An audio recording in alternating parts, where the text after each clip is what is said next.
This video does not want to be made, and maybe it's because I don't know, somebody's gonna take a snippet of it and put it on Twitter, and it'll be something, and I'll be one of these people talking about how it's out of context. Luckily for me, I can't be canceled because I'm just some guy. So I want to talk about Nick Cannon. Yes, that's what we're dealing with now. That's what it's come to. But since I'm not here for the trends and the daily back and forth, I may talk about the issue, but even like yesterday's issue with Hakeem Littleton, I took an opportunity to address universal issues, as I said. One of the records of black victims being brought up. And so even though it's a fair case for the police taking the actions they took in their defense, there was no reason to go on about whether what led up his life up until that moment had to do with that interaction. In other words, let me black-explain it a little bit. If the cop had been shot and he had a disciplinary record, would anybody give a shit? See how it works? So that's kind of what I was getting for that. Then the other thing was, of course, all of the shots. Too much adrenaline. I think you got it. Calm down. But that's yesterday's fight. Today's fight is to deal with them damn Jews. No, just kidding. Just want to deal with anti-Semitism in the black community. There's not enough time to cover all of that, but the point of this whole channel sometimes is to generate those threads that you won't have an opportunity to ask somebody about without it becoming a back and forth. I'm gonna put this out here. From there, you can Google some of the things I'm saying and go down each rabbit hole if you so desire. If not, I don't know, sit on here and make dumbass comments that I'm not gonna care about, because I know more than you. And the reason for that, and this all ties in together, is of course because I'm black. Being in the majority culture puts someone at a disadvantage. The way white people kind of see this culture is they have a macro view, and then there's all of these minorities who are just kind of looking up and then can only see their little slither of a perspective. And actually, the opposite is true. If you're somebody's butler, if you're someone's nanny, if you are in a subservient group in any society, you have to be bilingual, bicultural, by everything, because there's the greater culture, and you need to know your ways around that and navigate that and understand the mentality and the sensitivities of those people. And the complaint is the culture that we're going through now with the over sensitive, is that the majority culture feels like, here's my servant serving my food and expecting to sit down and eat. This is my servant doing the food, and they're asking me if it's good and how do I feel, and do I want them to prepare, I don't know, the bath water or whatever else. But now I'm supposed to wonder if they've been up all day, if they're tired, if they need a break. So why am I being sensitive to the lessers? And so there's nothing anyone can say in the comments. There's nothing anyone can respond to a black person with most of the time that we haven't heard already. You know, I have to be black every day. Occasionally you might pay attention to something on the racial front. You're not looking at the climate front or the tax front or whatever else. I have to deal with the black front every day. So I've become an expert on it, and you chiming in is just kind of your sense of white privilege that you must automatically know more because, of course, Jordan Peterson told you so. So you deal with, for example, white kids going to college. I said, what are they teaching these kids? Well, the college is teaching the kids exposure. They come out of these isolated groups, these communities, and all of the people down on the bottom deserved it, or they don't work as hard, or they don't appreciate things as much as we do, or whatever else. And of course, they go to the university and they don't run into a bunch of welfare cheats and drug dealers. They run into educated people who probably had to try twice as hard to get there. And then they're still stigmatized for it. And then they go home and say, Mom, Dad, you're racist. You didn't tell me any of this. You told me it was a meritocracy and everybody had a fair chance. But I met Taquisha and I met Tyrone and they didn't have a fair chance. So they may be Republicans later, as most people feel that if you're not a liberal when you're young, you have no heart. And if you're not a Republican when you're older, you have no brain. So they may get a little less egalitarian once they're trying to get those advantages for their kids. But that experience for them is kind of like taking the other pill in the Matrix and seeing the world for the way it is. Said that to say, that's something that black people go through. You grow up, you're taught the same things white kids are taught. You have white friends, you're living your life, everything is going pretty swell, you're playing right along, and you get pretty close to old enough to date.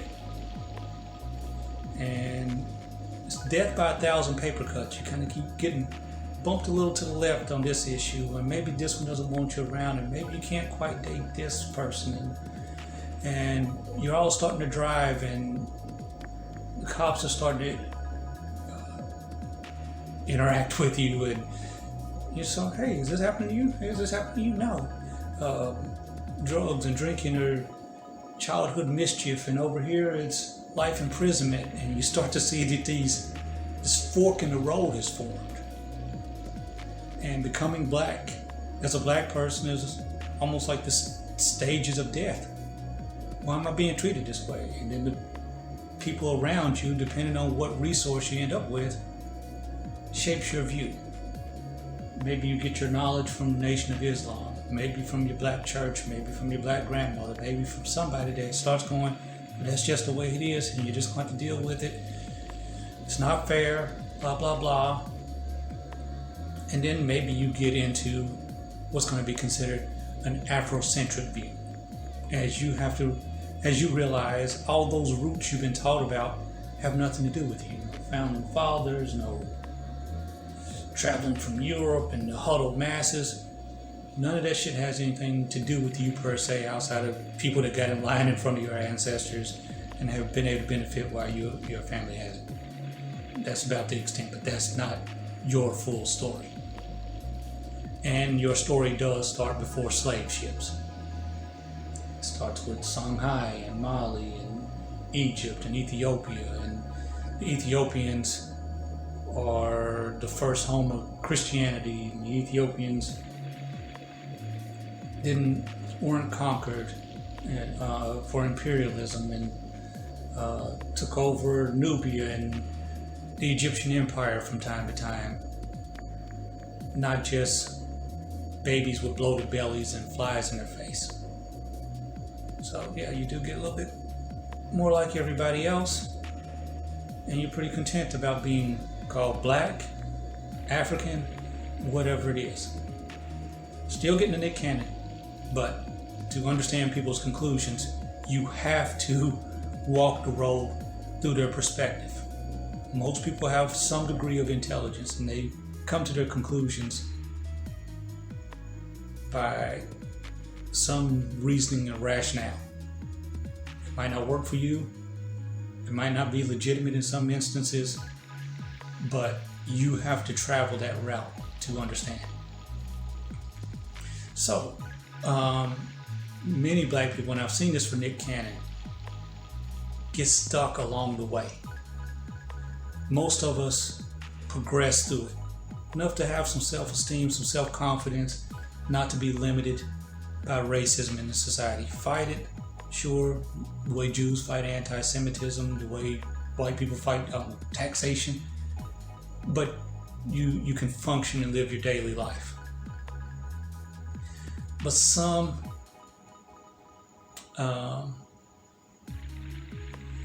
stay with the Nation of Islam, some form other black organizations, some draw different conclusions, revolutionary conclusions, conciliatory conclusions, work within the system conclusions. You just are trying to answer this issue that's been thrown upon you through the majority. There's no right answer, but you have to do something. And so you don't want to go Condoleezza Rice, Thomas Sowell, Candace Owens, conservative twins. You don't want to go all the way over there with the super enlightened blacks who just look back on the rest of us who just haven't gotten there yet. Those of us who have kind of made it and see the black community that's been left behind, that's still in the struggle, who are still in the ghetto, that are being victimized more than we are, still feel an obligation to assist, not to just kick that ladder down when other people need a way out. So that's kind of the difference of the mentality. I was poor, I was black, and having parents, grew up an orphan or whatever else, and I've been able to climb out a little bit, so let me wag my finger back at the inner city. Not gonna do it. Doesn't make sense. But some black people get caught up in those ideas, like the ones he's espousing. Melanin, melatonin. Are white people from this planet? Why were they so brutal? What happened to them that they came out and massacred, committed global genocide, and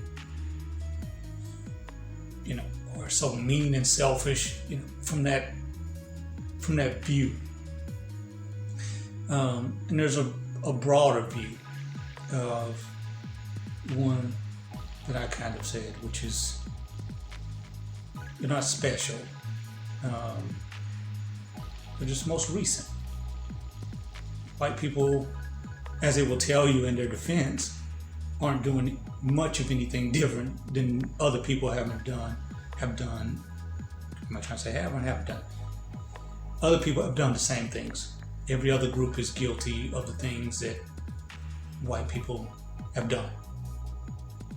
White people make the mistake by starting black people's history and starting Native American history with their oppression by white people. And then when you go, man, we ain't did nothing but being oppressed by white people, and they go, no, there was slavery in Africa and there was slavery here, and just, well, maybe if you can start our history in 1619, we'd have some perspective on slavery in Africa. But when you don't start our history with Songhai and Mali and Ethiopian, ancient Abyssinia, Nubia, or anything else, then yeah, our history is, since we've been in existence, we've been getting lynched and burned and castrated by white people. So once black people learned better that these empires were broader and larger than the United States and went on for hundreds or thousands of years in some instances, then you feel a lot better. And you can kind of go down the rabbit hole that white people go down, that you're the only people that matter and the other people aren't much of anything, and no other group would be here if it wasn't for black people, and so on and so forth. we can try to balance it out a little bit and say, I'm not going to get wrapped up feeling the way they like to feel. I'm going to take that confidence and live my life as a full person. And I'm going to sit at the table as an equal with all of the other groups. But I don't have to overbeat them with my pride. The Eastern Europeans feel a certain pride. The Western Europeans feel a pride. The indigenous nations of the Americas feel a pride. But just bring it to the table. Don't, if it wasn't for us, kind of thing. So I know he's kind of gotten stuck in this beliefs about the Jews. And these are the kind of Jews from Europe that he's talking about, that history. Because there's a sect of believing of separating them from the Hebrews of the Bible that gets swallowed up into, that's Eastern Africa into the Middle East. These are black and brown people, and these European Jews who were put on the Palestinians, and the American Jews who have had a hand from Hollywood and other segments of society in helping oppress black people. It all kind of ties together. And every now and then you can hear some of that seep out. DeSean Jackson, Nick Cannon, of a resentment of some of these groups that come and are part-time minorities. The Jews are a big part of that. They're white.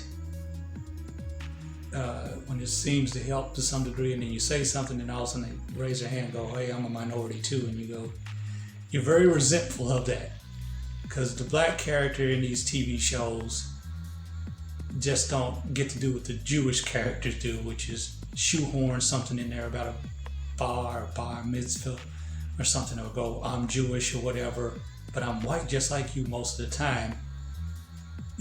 You're black, you're a minority all day, every day, and that creates that friction. Like when they're talking about the NFL, because this is another thing that's going on with that, is the Redskins. They go, well, there's no minority owners, except for Shah Khan, who's Pakistani over in Jacksonville. But the whole time, the defender of this racial slur in Washington is Jewish. And they're constantly called all of these white guys, all of these white guys, all of these white guys. And he's not pounding the pavement going, I'm not a white guy. It's just that it gets mentioned in relation to him being over the Redskins, and that some of the attacks of his defense are, if the name had been changed to Jewish slurs, how long would it have lasted? Or DeSean's situation for the Philadelphia Eagles of asking, since these are Jewish owners, maybe they're ready to drop the hammer, but he was remembering Riley Cooper at a Kenny Chesney concert blasting the N-word. And so it's not news that some Jews are racist, some blacks are anti-Semitic, some blacks are homophobic, some gays are racist, because all of these groups are just kind of lumped together, but their interests don't always overlap, because there's gay white male couples who don't think anything of black people. They're a numerical minority in the society, but being enfranchised white males 90% of the time and just so happen to be gay is not the same thing as being black. Jewish and mentioning it sometimes and enjoying most of the privileges of being white is not the same thing as being black. We deal with that for the Hispanic community. They, a lot of times in their cultures, have been brought here and they bury any African ancestry. And as African Americans, we bury our European ancestry. And so there's kind of a little bit of friction sometimes. I have Hispanic friends, way darker than I am, clearly have African ancestry, but almost in as much denial of their African ancestry as I am of my European ancestry. So there's a lot of twists and turns to it. Michael Richards going on and on with the N-word. The hammer was not dropped because Seinfeld is still out there. It was never taken off the air. It was never treated like a lot of these shows, even though they had that association with him. It still remained successful in syndication. Now, how he survived his anti-Semitic rants, I don't know. Because anti-Semitism, they don't treat like they treat racism in this country. Anti-Semitism is easy in this country. Because that's Nazis, that's Jews, that's another problem. They pay reparations. You can hunt the Nazis, you can do this, that, and other. And here we're debating whether the people who killed millions of blacks were bad. That's another source of friction. But there's a lot of sources of friction. It's blacks and immigrant blacks, blacks and Asian and Arab communities in the inner city, because a lot of them bring preconceived ideas into the U.S. and start to, in the inner city, look down on those communities with white stereotypes, even though they have to work in the inner city. And some of that comes out, that resentment comes out when you see those riots, and it's like, well, they're burning their community, but they're after Asians that are looking down on them. They're after Middle Eastern and Arab communities that they feel that are looking down on them or mistreating them. But that's a whole first world discussion. That's a first world issues of the sources of those conflicts.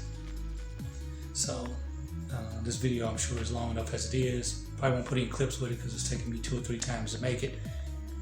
But I hope I've given you some threads that you don't have to get a dirty look from a black person to discuss, and you can kind of pull on them on your own time if you are so inclined, and entertain their origins. As usual, fuck you. I don't need you to subscribe. Don't care about your comments. I'm a grown-ass man, so my life doesn't revolve around likes. I'm just some guy, and only I know what's best. Have a great evening. I will jump that fence and fight every nigger here, bro.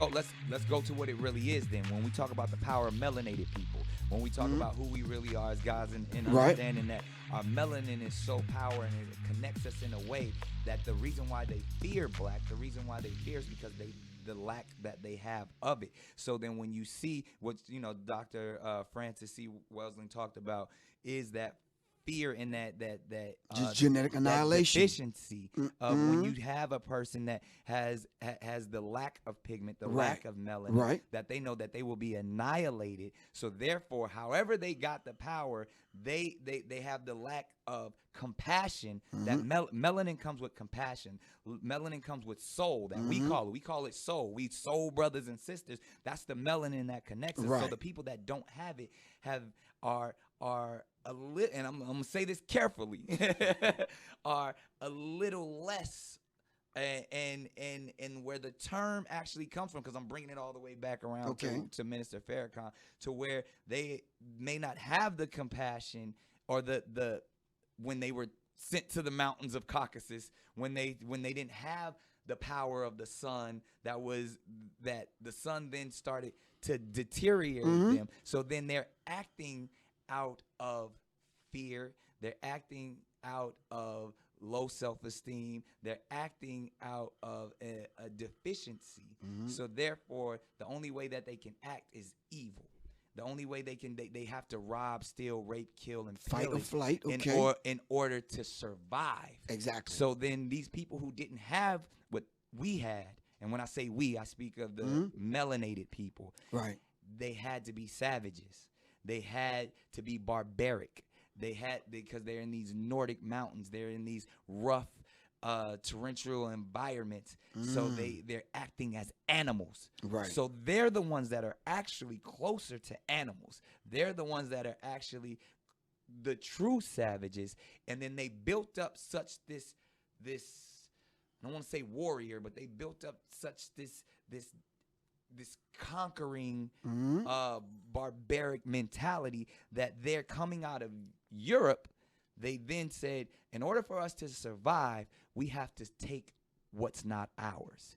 And then they went into the land that actually where we are originated. And instead of trying to make friends, they said, we want what you got. Because there's this mentality of whether it's the Caesars or even that we have to conquer. Right. So I say all that to say the context. And when we speak of whether it's Jewish people, white people, Europeans, the Illuminati, they were doing that as survival tactics to stay on this planet. Right, because we never had to do that. Right, because they've learned when they circumnavigated the globe and they ran into these islands and these places, and we were already there to greet them. Right. With open arms. With open arms, teaching them, but then they were deficient. They were deficient, so they wanted to get what they thought we had, and we did have it. So the rape took place of the woman. The theft took place of the natural resources. And then that's when their disease, exactly. That's where their mentality, because I'm trying to get to that place of how they were able to get control over the gods.